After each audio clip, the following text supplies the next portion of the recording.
Hey Bullets YouTube channel. Hurry up, now tell us why you're here. Since Team Dynaco needs a racer, Tex Dynaco begs Cal Weathers to race. And Cal Weathers would take part in qualifying for this race. Michael Cartrip, the previous Dynaco racer, retires again. And Rick Chevrick tries to get Jeff Gorvette to come out of retirement.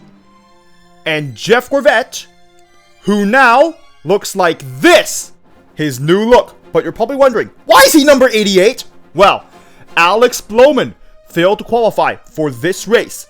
And James Garrison makes a plan to stop Jackson Storm from leading laps. Now onto the starting grid where Jackson Storm is obviously at pole position with JP Drive 2's outside.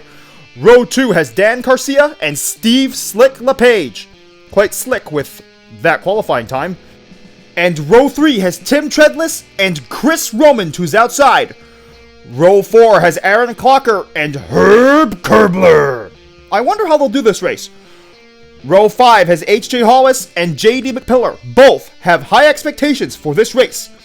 Same with Flipped Over on the inside of row 6, and Nick Shift will start to his outside. Row 7 has Cam Spinner and Jonas Carvers to his outside. I wonder how they'll do this race. And row 8 has Pitbull Speed Racer and the first stock car of the race, Lightning McQueen. Row 9 has Tony Gasswort, who did pretty well in qualifying for his standards these days, and Brick Yardley to his outside. Ahead of two next generation racers in row 10, Ed Trunken and Bubba Wheelhouse. Row 11 has two more next generation racers, Harvey Rodcap and Jim Reverick. I wonder how they'll do this race. Row 12 has Ryan Inside Laney, who underperformed in qualifying and buried the pedal to his outside. Row 13 has Kevin Karvik, somehow, and Eric Breaker to his outside. Row 14 has James Garrison himself qualifying ahead of Richie Gunzit to his outside. Row 15 has two stock cars, Jamarcus Kakart and Ralph Carlo. I wonder how they'll do this race. Row 16 has Bobby Swift and Arthur Carstro, who is back after failing to qualify last race. Two cars who were not in the last race, Sebastian Silva and Hank Weathers, will start in row 17, with Reb Meeker and Maury Clutchburn, two cars that were in the last race, starting in row 18. Row 19 has Green Bean Carafine, what are you doing back here? And Rev Rodages to his outside. Row 20 has Cal Williams, who is back to qualifying, same with Jeff Gorvette, who's going to make his first Piston Cup start since 2010. And row 21 has Ricky Axel and Ryan Thunderbolt Jr. starting 42nd once again. And starting in 43rd is Brian Sparks, who only barely beat Paunchy Wipeout. And these other 8 racers who only barely failed to qualify for this race. And don't forget about all the other racers who failed to qualify for this race. But now, let's see how the race begins. Of course, it's Jackson Storm leading on the first lap. But during the first lap, JP Drive would take the lead. He would lead until lap 8. Meanwhile, Green Bean Carfeed said this while behind James Garrison. But then, oh no! Green Bean Carfeed gets loose! And this results in him now being out! I feel bad for Green Bean Carfeed. But on lap 8, Pitbull Speed Racer would take the lead and lead until lap 10, where his teammate J.D. McPillar would take the lead from him. He would lead for 14 laps before losing the lead to Lightning McQueen, who would only lead for a few yards on lap 24 before H.J. Hollis would take the lead later in lap 24. During the same lap, Jackson Storm would almost pass H.J. Hollis, but J.D. McPillar would stop Jackson Storm from taking the lead. Lightning McQueen would retake the lead later in lap 24 and lead the field into lap 25. But later that lap, Tim Treadless would take the lead, leading all the way until lap 27, where he'd lose the lead to Kevin Karvik. He would lead until lap 31, before losing the lead off of pit cycles to H.J. Hollis, who would only lead off of pit cycles. After the pit stops were done, J.D. McPillar would retake the lead. He would lead all the way until lap 46, where his teammate Chris Roman would take the lead and lead for 3 laps before Flipped Over would take the lead on lap 49. He would lead the field until lap 50, but later that lap, Chris Roman would retake the lead. He would lead for 20 more laps before Lightning McQueen would retake the lead. He would not lead for very long though, as later in lap 70, Pitbull Speed Racer would retake the lead, But then, on lap 70, oh no! Jackson Storm has a long pit stop, and this results in him going down 2 laps. This long pit stop was triggered by Ryan Thunderbolt Jr.'s pit crew, and as a result, Ryan Thunderbolt Jr. will be suspended next race. After the pit stops were done, Richie Gunsit would take the lead on lap 71, but then later that lap would lose the lead to H.J. Hollis, who would lead all the way until lap 75, where Chris Roman would take the lead for 2 more laps. But James Garrison himself would take the lead on lap 76, but only briefly, as Chris Roman would retake the lead, leading all the way until lap 87, where Jonas Carvers would take the lead for the first time this race, leading until lap 88. Tony Gasworth would take the lead on lap 88, and then quickly lose the lead to Chris Roman, who would lead all the way until lap 110. But Tony Gasworth would retake the lead on lap 110. But later that lap, Lightning McQueen would be out because he over-revved his engine, and Reb Meeker would be out because of an engine failure. And as a result of the pit stops, Jackson Storm would get one of his laps back. But who would take the lead? Cam Spinner would take the lead after the restart and lead until lap 115, where Chris Roman would retake the lead. He would lead for 2 more laps before Eric Breaker would take the lead. He would only lead for 1 lap because Jackson Storm would get back on the lead lap on lap 117. Meanwhile, Flip Dover would take the lead, and he would lead all the way until lap 142, where JP Drive would take the lead for himself once again. But on lap 163, Tony Gasworth would somehow take the lead from a next generation racer. A few yards later, JP Drive would be back in the lead until lap 199. Jackson Storm would fail to wreck JP Drive on lap 199. This would result in Tim Treadless taking the lead. He would lead for 5 more laps before JD McPillar would push Tim Treadless out of the way on lap 204 and then take the lead himself later that lap. He would lead until lap 234. But on lap 207, Andrew Axler would try to fight James Garrison in pit row. James Garrison, as a result, would now be out on lap 207. But Piston Cup officials did the right thing, as Andrew Axler will now be suspended for 5 races because of what he did.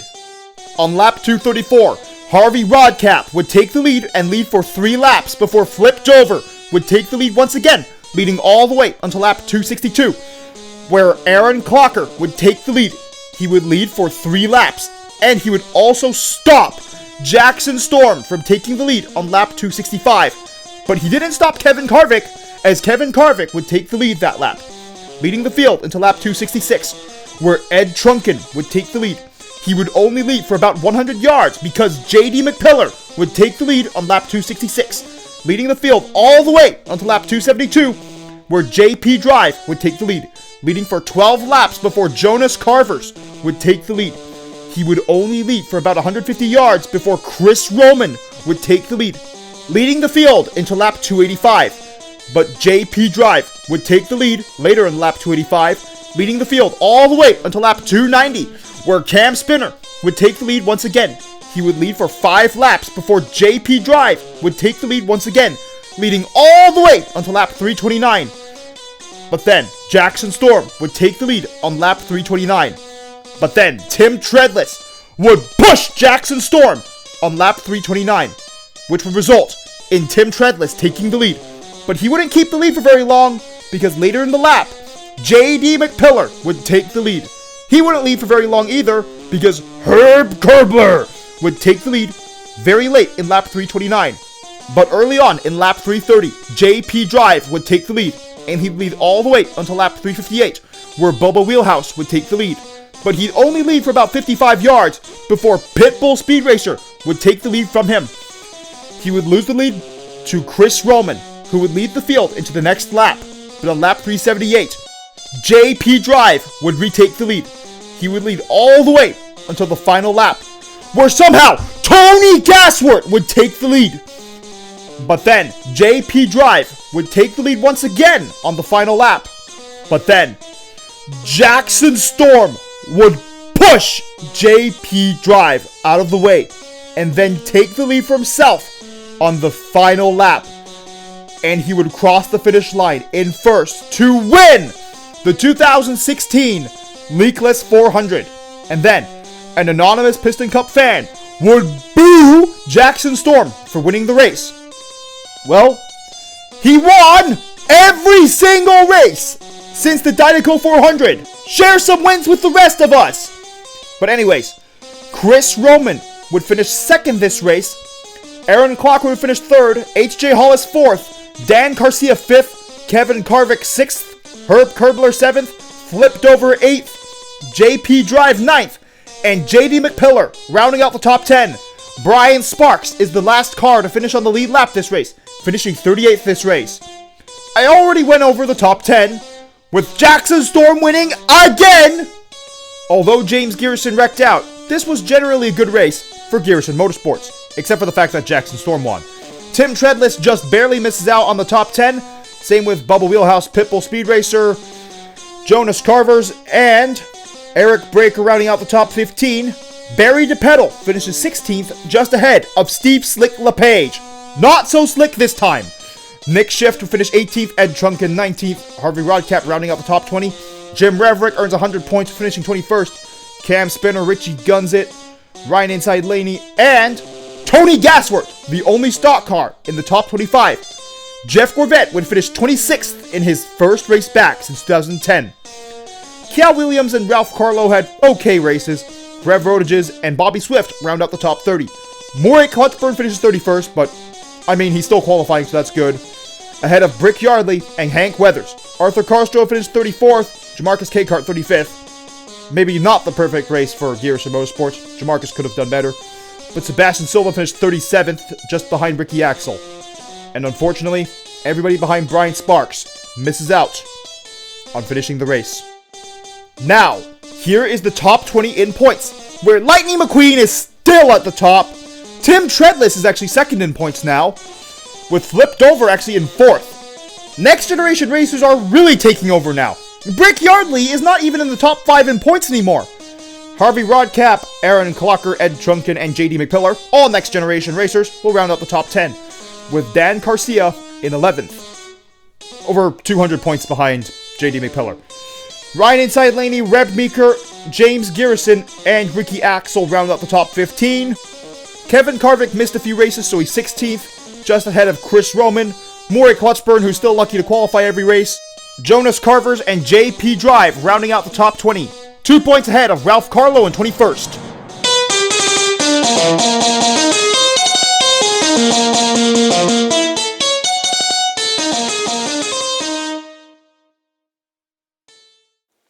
Remember to press the notifications button, which goes ring, ring, ring after you press it.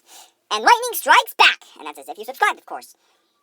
And thank you for watching this entire video. Once again, Jackson Storm keeps on winning. And some of you in the comments section are probably upset that videos don't come out as often as they used to. Many people who are not that successful at YouTube would just retire when their life becomes busy like mine. But I know you guys are here watching this video, and for you, and for the sake of completing the Piston Cup history videos, I continue to make YouTube videos. The next YouTube video that will be coming out on this channel will be the 28th race of the 2016 Piston Cup season. Hopefully it comes out in less than a month. Soon enough, I guess. But there is no guessing what's going on in Ukraine, because you probably already know that unfortunately, on February 24th, 2022, Vladimir Putin began an unjustified invasion of Ukraine. The Ukrainian people just want to live in peace and have freedom. But this senseless war has been going on for over 3 years, and the conflict itself is over 11 years old now. And don't forget that Vladimir Putin's tyranny illegally occupies the Ukrainian territories of Crimea, the Donbass, and parts of the Kherson, Zaporizhia, and Kherson oblasts. This map shows the true borders of Ukraine as they were before 2014. We here at the Cable It's Piston Cup YouTube channel stand with Ukraine in their struggles against Vladimir Putin's tyranny. Slava Ukraini, Heroyam Slava! Nechai Shvitsya Daroratsya, Ukraini Peremoha! Glory to Ukraine! Glory to the heroes! May Ukraine be granted victory very soon.